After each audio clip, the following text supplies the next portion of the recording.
800-831-3913 o local 61-275-36 a las extensiones 106, 107 y 124. Continuamos. Muy bien, continuamos transmitiendo desde la cabina del Diario de Chiapas, desde la capital del estado, Tuxtla Gutiérrez. Entre otras noticias tenemos que la desocupación laboral, fíjese doña Gloria, don Armando, la desocupación laboral afectó en marzo a 5.25% de la población económicamente activa del país, desde 4.81% observada en febrero, con lo cual alcanzó su mayor nivel desde noviembre del 2012, informa el Instituto Nacional de Estadística y Geografía, el INEGI. Qué amable el INEGI, lo único que sube en esta temporada es el desempleo, pero el salario, y bueno, y también los precios suben, los precios también suben cada mes.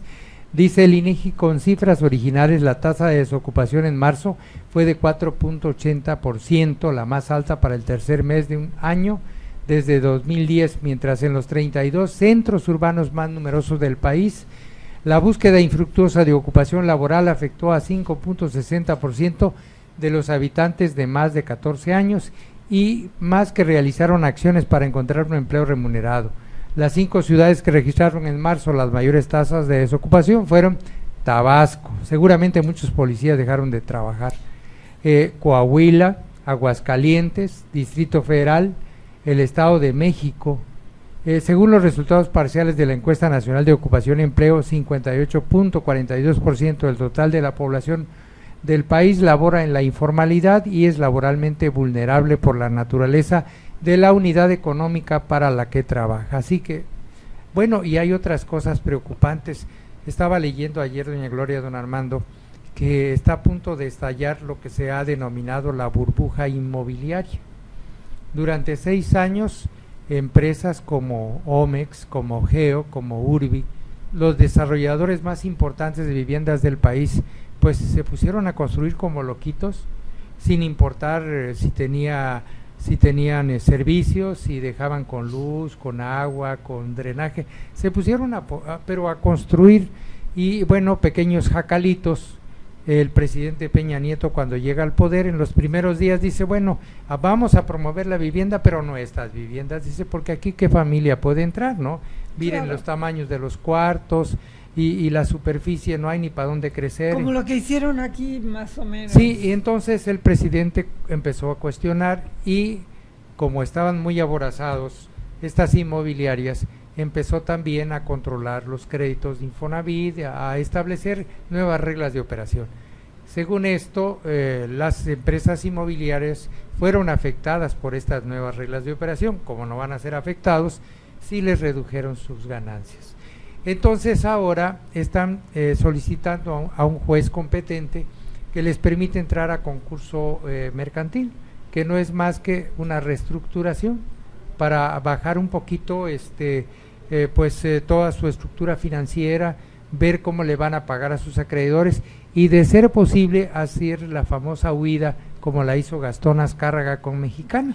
Es decir, ahí le voy a preguntar a usted. Ahí les dejo ¿Para pagar a sus acreedores o para salir huyendo? Así es, doña Gloria, ellos ya acumularon su dinerito, ya están listos para la huida, nada más que están muy vistos, porque hicieron muchísimos negocios. Toros, vale más una Geo, por ejemplo, ¿quién no conoce en la mercadotecnia o en la publicidad Geo, Omex, claro, Urbi? Claro. Bueno, y además se pusieron a construir sin supervisión, no solamente crediticia, sino sin supervisión de los servicios. Entonces ahora toda la gente está reclamando. Hay fraccionamientos completos de 300, de 500, hasta de 1000 casas que no pueden ser ocupadas, porque el Infonavit le cerró la puerta a esta gente hasta que no cumplan con todos los servicios que prometieron.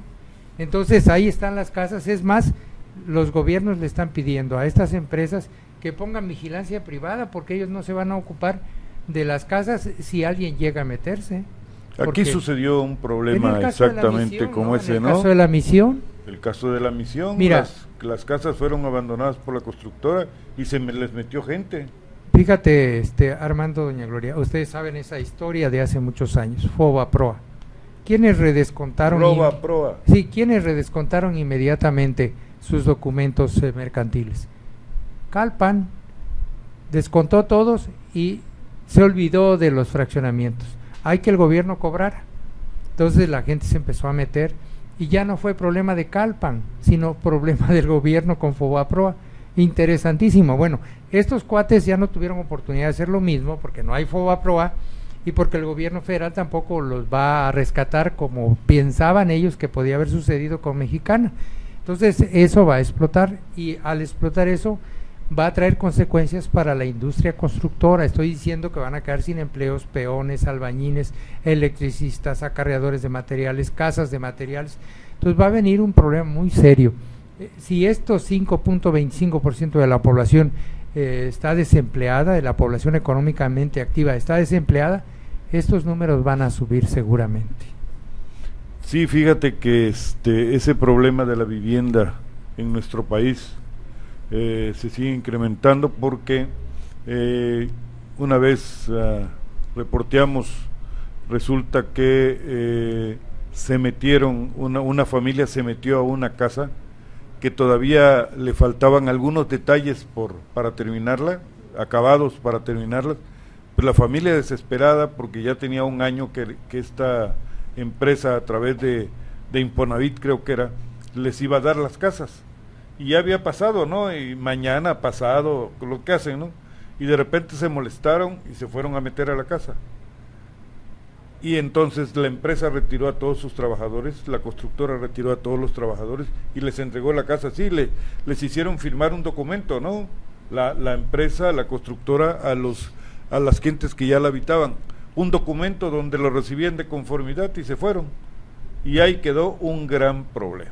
Sí, definitivamente. Pues fíjese usted que ahora con lo del temblor ese terrible en México, sucedió que en las calles de Londres, tengo entendido, en algún lugar de la colonia Cuauhtémoc, se descubrió que había una casa ocupada justamente, como usted lo dice, por una serie de indígenas.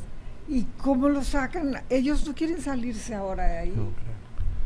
Sí, en el Distrito Federal sucedió una situación sí, terrible, porque primero había la gente que vivía muchos años ahí, traspasaba las casas de padres a hijos, ¿no? Familias congelaron.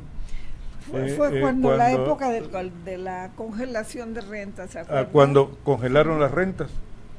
Y se congelaron las rentas, los propietarios de los inmuebles no pudieron hacer absolutamente nada y se siguieron ahí viviendo las gentes y depositaban su renta, pero luego también se murieron los que tenían el contrato y se lo pasaron, se quedaron los hijos y los nietos, ¿verdad? Y ahí fueron, hasta que reventó hace un promedio de 20 años ese problema, ¿no? Que no sabían qué hacer, como descongelar rentas o darle la razón al patrón o al dueño de los inmuebles, o darle la razón a las gentes que vivían ahí. Pero para esto los edificios, recuerda doña Gloria, no tenían nada de mantenimiento. No, pues y se fueron, ¿verdad? Se fueron deteriorando demasiado, que vino el temblor del 85 y ahí esos mismos edificios se fracturaron, ahí. Sí, no, pero además también se fracturaron. Hubo que sacarlos a la gente a la fuerza para que no se fuera a caer el edificio con ellos adentro, y los edificios tuvieron que ser demolidos inmediatamente porque la gente regresaba. Sí, pues es que no tienen alternativas. ¿A dónde te vas? Pues, ¿a dónde se van? Sí, ¿y a dónde te vas? No, definitivamente ese es un problema. Pues la familia esta que hago referencia aquí en esta ciudad de Tuxtla, fue que se fue a meter a una casa que no estaba terminada. Pues imagínate, le hicieron firmar un documento y después cuando peleó dijo, no, aquí está, pues yo la entregué. Sí, aceptaste la casa, de conformidad. ¿Verdad? Sí, sí. De ahí vivir, fíjate nada más cómo suceden las cosas. Bueno, si te acuerdas que hubo una persecución también de Boca, pues, porque jamás agarraron a los responsables de las casas que hicieron en San José y Eguiste, que las hicieron sin columnas, sin varillas, y además le pusieron puertecitas y ventanitas de pino, de madera de pino. Entonces cualquiera en una pelea conyugal podía pegar una patada a la pared y cruzaba la del vecino, y cualquiera podía llegar empujar las puertas de pino y ya, y así todas las maderitas que pusieron del techo. ¿Así de fuertes pueden ser las peleas conyugales?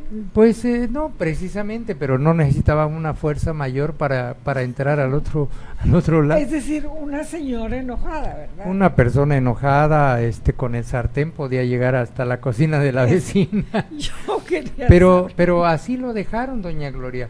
Y las tejas eran láminas y con una maderita muy sencilla. En San José Lleguiste hubieron casas que se entregaron con tejas de cartón. No exactamente, eran de lámina. Era color verde, eran las tejas de cartón, porque subieron denuncias. Fuimos una ocasión, ¿verdad? A ver allá, vimos, no lo creíamos, ¿no? Pero sí, efectivamente, estaba muy mal hechas esas casas, y